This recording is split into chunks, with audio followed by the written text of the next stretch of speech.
uangnya untuk mencicil rumah saja dengan 70% melebihi harga yang normal.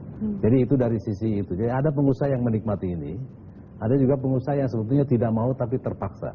Oleh karena itu yang paling penting buat pengusaha sebetulnya Pak Sundro mohon dikoreksi. Yang satu kepastian waktu kalau ngurus izin, kepastian tarif kalau memang ngurus izin. Kalau kepastian tarif misalnya 100.000 tapi 1 bulan, mendingan 1 juta rupiah tapi besok selesai.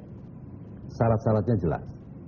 Saya pikir paling tidak pengalaman saya ngurus perusahaan seperti itu Pak. Daripada kita menunggu 6 bulan, tapi ada kemungkinan 1 bulan membayar lebih tinggi, tapi tarifnya resmi. Itu kita memilih yang itu, memilih yang cepat. Kalau kita dengar dari tadi sepertinya pengusaha banyak diuntungkan oleh praktek korupsi dari pejabat. Tapi adakah kerugiannya pengusaha dari praktek korupsi oleh pejabat Pak Sugeng? Pengusaha itu nggak mau rugi.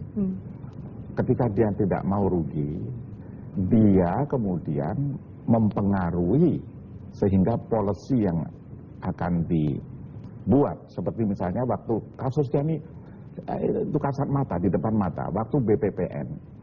Itu kan misalnya saya kasih contoh ini.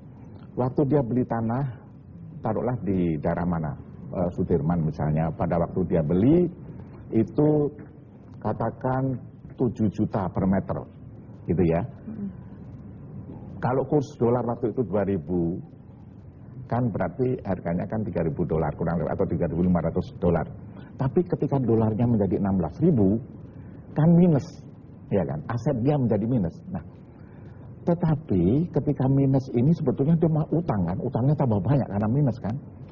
Polisinya Pak Eri, BPPN kemudian kalau dia utang 1 dolar, bayarnya 20 sen aja gitu loh. Ya pengusaha diuntungkan kan.